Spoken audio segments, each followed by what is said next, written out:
Ya, Bismillahirrahmanirrahim. Assalamualaikum warahmatullahi wabarakatuh.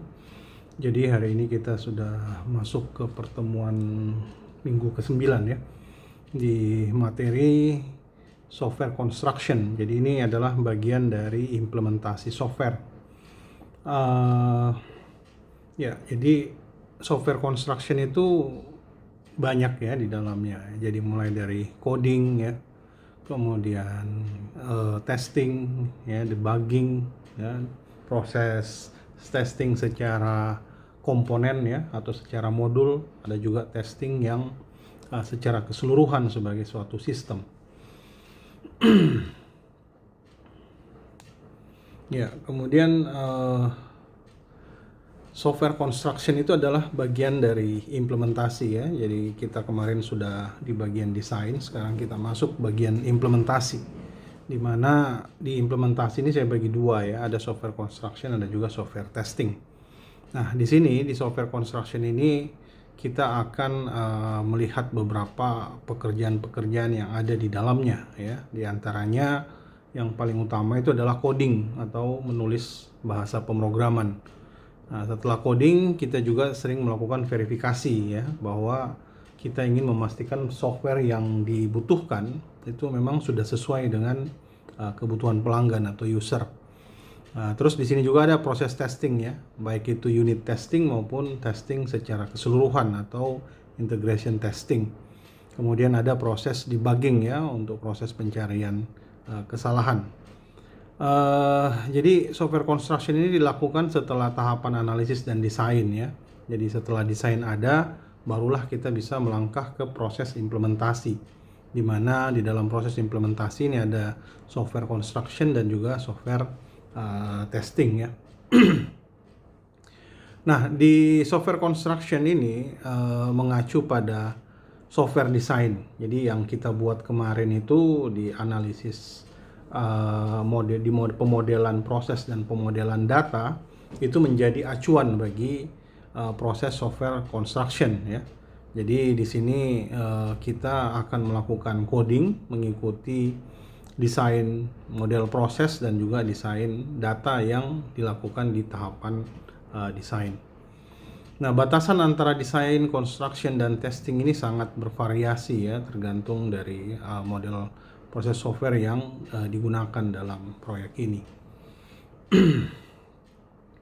Dari dasar pembangunan software ini atau dasar konstruksi ini kita ingin meminimalkan kompleksitas ya.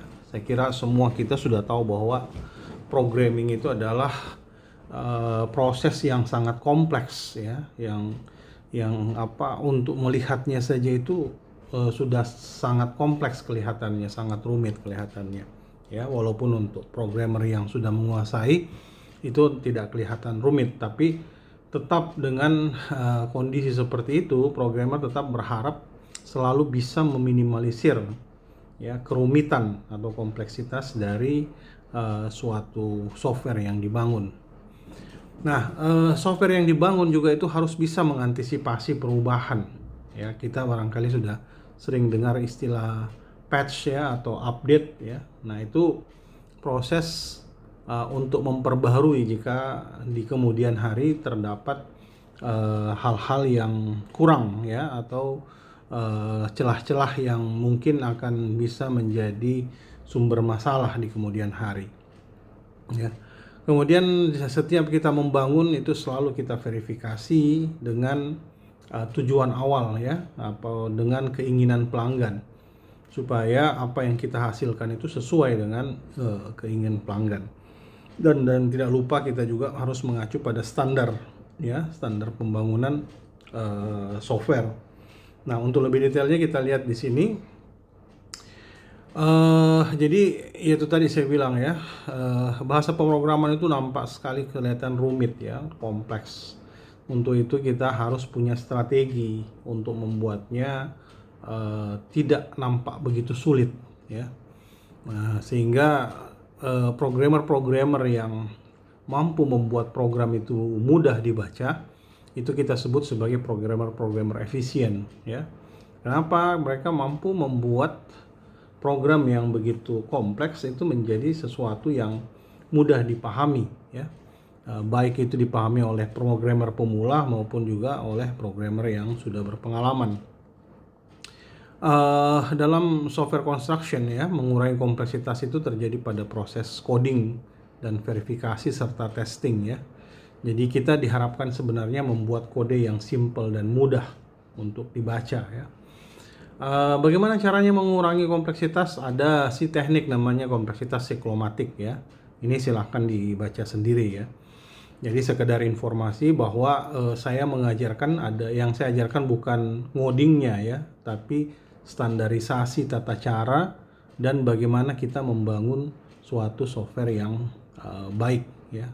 Karena untuk ambil mata kuliah RPL itu dipastikan Anda juga sudah mengambil mata kuliah berbasis bahasa pemrograman ya. Oke, kemudian mengantisipasi perubahan ya. Jadi kita sudah sering dengar, oh ada versi update-nya ini, versi update-nya itu adalah software-software yang dibangun yang memang jika ada hal-hal yang kurang baik atau celah-celah keamanan atau ada kondisi-kondisi di mana sistem tidak berjalan dengan baik, itu bisa diupdate ya.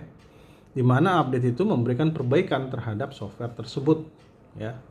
Update itu bisa memperbaiki softwarenya, menginstal sesuatu yang baru, atau hanya menempel script-script untuk memperbaiki celah-celah yang membuat suatu program itu menjadi bermasalah. Nah, untuk konstruksi dan verifikasi ini kita membuat software sekaligus juga mencari tahu kesalahannya ya. Jadi ini verifikasi sebenarnya dekat-dekat juga dengan testing ya. Jadi apa yang terjadi dalam software, apakah ada error, ada bug ya, dan lain-lain ya, itu kita harus bisa mencarinya ya. Dan ini biasanya kita dibantu dengan tools program ya, kayak IDE-nya ya, Integrated Development Environment-nya. Beda sama dulu ya. Dulu itu orang ngoding kalau ada salah itu kita tidak tahu di mana salahnya ya. Kalau sekarang itu kita sudah tahu kenapa pesan sintaks pesan-pesan kesalahannya itu jelas ada di mana. Kalau zaman dulu itu ya pertama ya tidak ada ide ya, kita ngoding saja. Jadi kalau ada salah itu harus ditelusuri terus dari mana kesalahan itu. Nah, teknik-teknik spesifik yang mendukung dalam membangun verifikasi termasuk kita buat standar kode ya. Jadi untuk mendukung referensi, terus mengatur kode itu ya untuk mendukung proses testing dan menghindari penggunaan struktur bahasa yang terlalu kompleks dan sulit ya dimengerti oleh orang lain ya.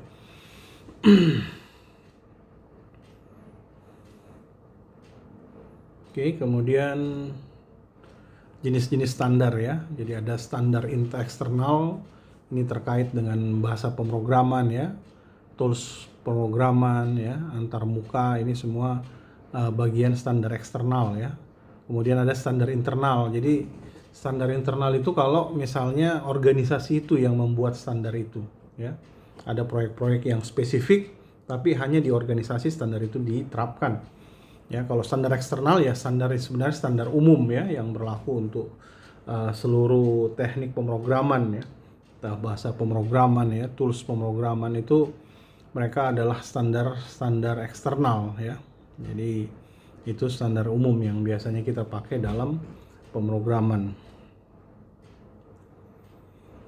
Nah, kita masuk ke bagian mengelola konstruksi ya. Jadi ada model konstruksi, ada merencanakan konstruksi, ada juga cara kita mengukur konstruksi ya. Jadi kemarin kita sudah bahas beberapa model proses ya. Jadi seperti waterfall ya, seperti prototyping ya, seperti extreme programming dan lain sebagainya ya. Itu semua dibuat untuk konstruksi ya suatu software, di mana diantaranya menekankan pada proses bagaimana membangun atau melakukan coding ya. Jadi selain itu pun juga ditekankan juga faktor analisis dan desain ya, yang merupakan tahapan sebelum kita melakukan coding dan kemudian dilanjutkan dengan testing. Jadi ada model linear ya kayak waterfall, ada juga model iteratif ya yang selalu berputar kayak prototyping ya, extreme programming, Scrum dan lain-lain. Nah, itu model-model konstruksi yang sudah kita pelajari. Untuk merencanakan konstruksi kita harus pilih metode yang tepat ya pastinya ya dalam rancangan.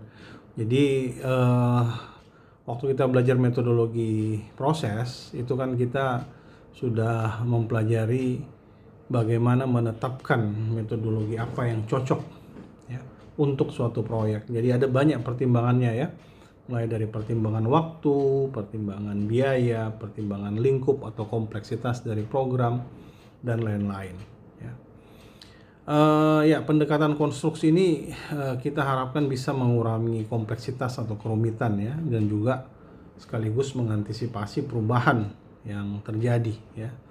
Kemudian kenapa perlu kita merencanakan konstruksi ini juga? Ini karena supaya susunan yang dibuat atau dibangun ya itu mudah untuk dikenali ya. Kemudian juga kualitas dari manajemen proses software itu juga lebih baik. Termasuk nanti dalam mengalokasikan pekerjaan software ya. Jadi kalau kita bekerja sebagai tim, maka biasanya pekerjaan programming itu dilakukan per modul. Ya, nanti akan ada saatnya kita melakukan proses integrasi dari modul-modul tersebut. Nah, hal-hal yang menjadi pertimbangan praktis dalam software construction ya atau dalam pembangunan software ini ada pertimbangan desain, ada bahasa ya, bagaimana menguji konstruksi ya, coding, kemudian ada reuse atau penggunaan ulang dan juga kualitas konstruksi serta terakhir bagian integrasinya.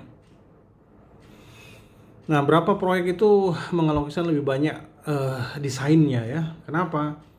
Desain yang baik itu akan mempercepat proses konstruksi atau coding ya. Desain yang buruk bisa memperlambat proses konstruksi atau mengulang-ulang proses-proses konstruksi sehingga menjadi sangat lama pekerjaannya. Jadi kita juga bisa bisa membandingkan, menganalogikan ya. Kalau pekerja konstruksi bangunan itu dia membangun struktur fisik harus bisa membuat skala kecil ya. Jadi kalau kalian lihat arsitek itu kan mereka bikin prototipe yang kecilnya ya, baru kemudian membangun yang besarnya. Kita juga bisa sebenarnya seperti itu ya, bikin skala yang kecil dan nanti bisa dibesarkan ya. Tapi kita itu tidak seperti tukang batu ya, tidak seperti tukang batu yang dimana kalau tukang batu atau orang tukang yang memperbaiki rumah misalnya atau ngerjain rumah, jika kita menambah jumlah tukangnya maka proses penyelesaian pekerjaan bisa menjadi lebih cepat. Kalau kita di software tidak bisa seperti itu, apalagi untuk programming misalnya. Jadi jangan berpikir bahwa 2 programming, wah agak lambat nih pekerjaan, jadi kan 3 deh. Tidak seperti itu. Kenapa? Karena pada saat setiap penambahan programming kita harus menyesuaikan ya ke 3 programmer, misalnya 3 programmer kita punya, ini harus betul-betul mereka harus betul-betul diskusi lagi dari awal ya untuk menyamakan persepsi mereka terhadap program atau kode yang dibuat ya. Nah, bahasa-bahasa konstruksi dalam programan itu ada berapa di sini ya. Jadi ada bahasa konfigurasi ya. Orang-orang yang suka main di Linux ini suka yang namanya command line interface ya. Kalau kalian main Windows pakai CMD itu perintah prompt ya, command prompt yang kita namakan ya. Itu namanya command line interface. Jadi perintah-perintah yang cuma diketikkan ya, bukan seperti pakai grafis yang tinggal diklik dengan mouse. Jadi command line itu semua mengandalkan keyboard saja ya untuk diketik dengan layar yang user interface yang sangat minim ya, hanya layar hitam atau layar putih saja itu bisa dilakukan. Kemudian ada bahasa toolkit ya, bahasa script ya, di mana kita bikin script saja ya, tulisan 1 halaman itu sudah bisa menjadi satu program ya. Satu program, jadi satu script, satu program itu sudah bisa. Atau kita bisa jalankan program hanya dengan menulis beberapa script saja dan program itu sudah bisa langsung running ya. Nah, jadi ini script ada bahasa pemrograman yang dibilang bahasa script ya. Bahasa script itu artinya program-program kecil saja itu bisa langsung running, bisa langsung dieksekusi ya, dikompilasi ya, atau diinterpretasikan. Kemudian bahasa pemrograman sendiri ada C, Java ya, dan lain-lain. Ya, ini semua adalah bahasa-bahasa, termasuk sekarang yang populer yang bahasa Python ya.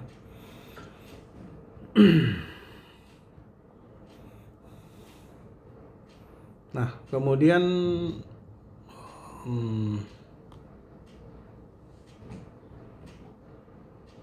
tidak ini ya. Bahasa konstruksi ya. Bahasa konstruksi ya. Jadi kalau dalam bahasa pemrograman itu ada 3 jenis ya notasi bahasa yang dipakai. Jadi ada yang linguistik mengacu pada bahasa baku ya, sehari-hari bahasa formal. Ada juga bahasa yang visual ya, bahasa yang kompleks dan dibahasakan sehingga harus divisualkan ya.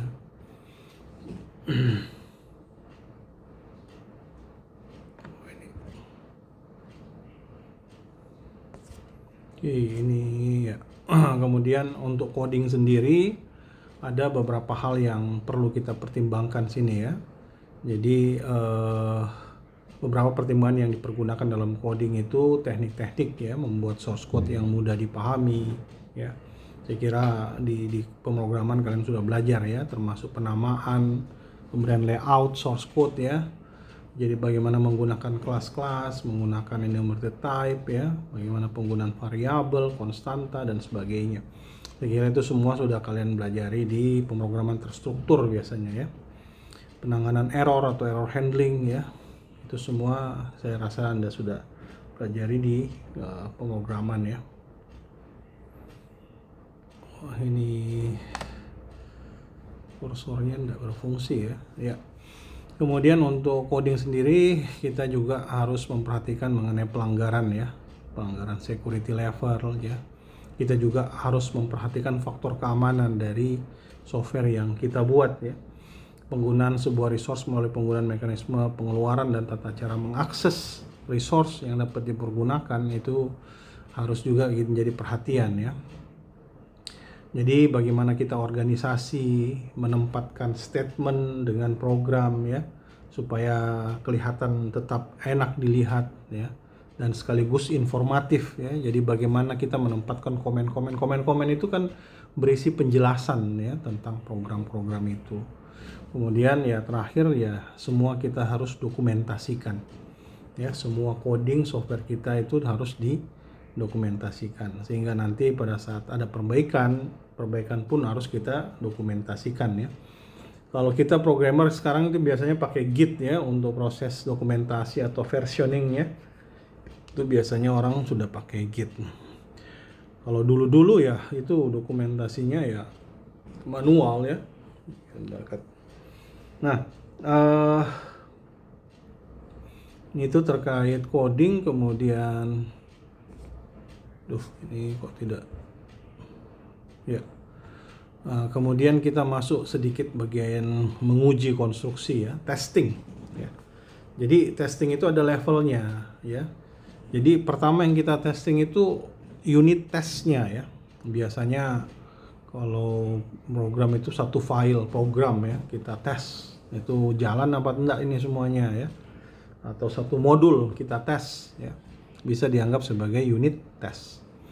Nah, kalau kita sudah tes beberapa modul, kita lakukan yang namanya integration test ya. Jadi ini beberapa komponen ini sudah kita gabungkan ya. Kita melakukan integration test. Nah, jika seluruh modul dan keseluruhan sistem kita tes itu namanya system test. Ya, kalau sudah dilakukan system test, sistem itu jika sistem atau software itu ingin diserahkan kepada pelanggan, maka dilakukan yang namanya acceptance test ya. Acceptance test ini dilakukan bersamaan dengan pelanggan ya, supaya pelanggan melihat dan pelanggan diberitahu bagaimana cara menggunakannya. Oke, kemudian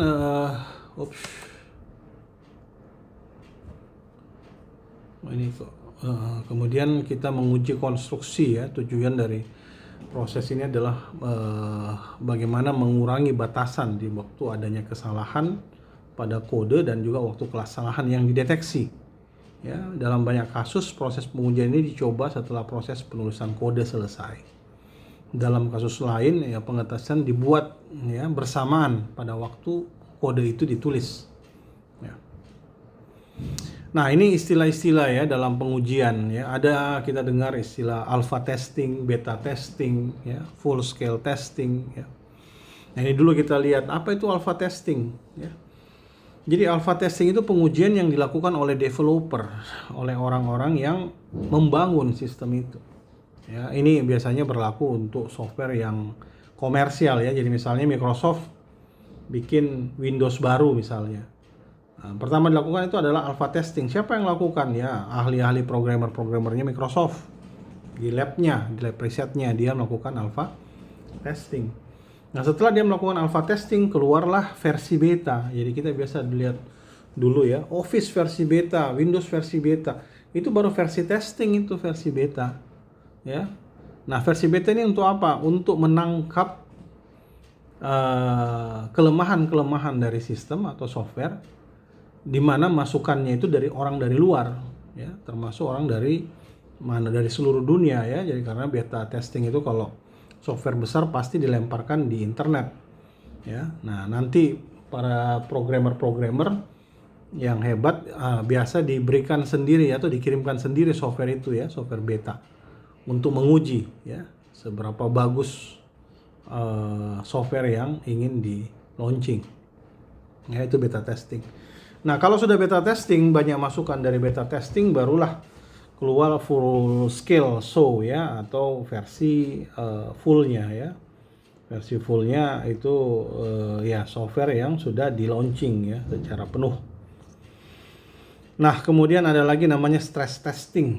Stress testing ini yang bagaimana? Stress testing ini membebankan software. Jadi misalnya yang sering kita bilang, ada proses pendaftaran PNS tiba-tiba ya. Kemudian tiba-tiba ada 1.000 orang masuk, 1.000 orang langsung mau melakukan transaksi di aplikasi kita atau di software kita. Hang kita punya ini. Nah, itu artinya apa? Artinya kemampuannya ya di bawah 1.000. Di bawah 1.000 orang yang bersamaan menggunakan aplikasi tersebut ya. Nah, ini dibikin stres itu software sampai dia tidak mampu. Itu namanya stress testing. Kalau konfigurasi ya menguji konfigurasinya saja ya, mengatur saja.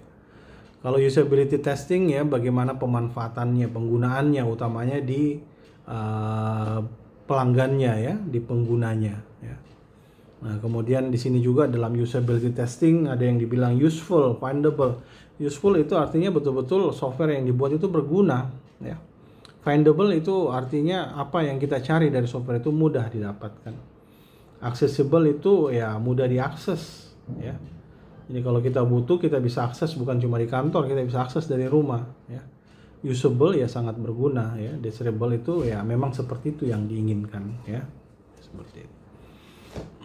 Nah, ini adalah menguji konstruksi. Nanti juga kita akan masuk lebih dalam lagi bagian pengujian ya.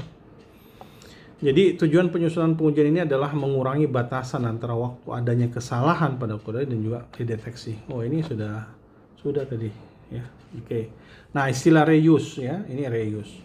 Jadi kalau kita bikin software, kadang-kadang di perusahaan itu sudah punya software sebelumnya. Dia hanya ingin mengupdate. Nah, dalam proses kita bikinkan software baru, ada bagian-bagian dari software lama itu yang bisa kita gunakan kembali. Ya, misalnya database-nya ya. Atau ada beberapa algoritmanya yang sebenarnya ya bisa kita susun kembali ya. Itu namanya reuse, kita gunakan kembali. Dan banyak ya, yang banyak sekali yang dilakukan seperti itu. Ya, utamanya itu tadi kalau kasusnya adalah mau memperbaharui software yang sudah lama dipakai. Ya, itu banyak kegiatan atau aktivitas reuse ya. Jadi menggunakan kembali kemudian menyusun kembali ya konstruksi yang sudah ada atau yang pernah ada ya. Di sini kita bisa lakukan seleksi unit, seleksi database juga ya, bisa modulnya kita reuse, bisa database-nya ya. Kemudian nanti ada namanya test reusability, apakah dia itu memang bisa direuse di software yang baru atau memang harus kita ganti seluruhnya. Nah, itu tergantung dari evaluasi kode atau evaluasi kode atau reuse dari modul-modul yang lama. Ya, jadi kita harus ada laporan yang dipergunakan dalam menentukan kode baru dan juga prosedur baru ya untuk mengetes data. Nah, kualitas konstruksi itu ada ditentukan oleh beberapa hal di sini ya. Jadi memang nanti juga akan ada namanya QA ya, Quality Assurance ya. Nah, ini yang secara garis besar ini dulu yang kita perhatikan ya. Konstruksi yang bagus di unit testing dan integration testing dia pasti pengujiannya berhasil dengan baik ya. Kemudian pada saat dia dideploy atau ditaruh kepada user, test first development-nya ya, kita menguji pertama kali dia dibangun oleh pengguna itu berjalan lancar ya. Kalau dia tidak berjalan lancar ya buruklah kita punya kualitas nantinya dicap orang ya. Kemudian urutan kode, pemberian komentar ya, pernyataan terhadap program ya, itu juga menentukan ya. Jadi jangan bikin program kemudian tidak ada komennya ya. Jadi komen itu untuk menentukan ini modul apa, ini transaksi apa, ini aktivitasnya apa ya. Sehingga orang-orang misalnya ada programmer junior baru datang, kemudian dia disuruh revisi, dia tahu ini bagian apa, ini modul apa, di bagian mana saya harus masuk, di bagian mana saya tidak boleh otak-atik. Ya, kenapa? Karena ada penjelasan komennya di situ, ada penjelasan pernyataan-pernyataan yang bukan kode yang harus dieksekusi ya. Jadi komen itu tulisan yang ya tulisan saja, tidak dieksekusi ya. Kemudian debugging ya, pencarian kesalahan, dan juga kita melakukan review teknis ya. Nah, ini beberapa hal yang terkait dengan kualitas ya dari konstruksi. Nah, di bagian akhir itu setiap konstruksi yang bagus itu pada proses integrasinya itu juga harus berjalan dengan baik ya. Komponen-komponen itu mungkin dibangun per modul, per komponen, per subsistem, tapi ujung-ujungnya dia harus diintegrasikan menjadi satu sistem utuh atau satu software utuh ya, yang menjadi karya kita ya sebagai seorang software engineering ya. Oke, saya kira untuk hari ini itu saja materinya ya. Intinya bukan ngoding yang kita lakukan, tapi mengetahui bagaimana proses-proses konstruksi sampai proses pengujian dari suatu pengembangan atau pembangunan perangkat lunak. Saya kira demikian. Terima kasih. Wassalamualaikum warahmatullahi wabarakatuh.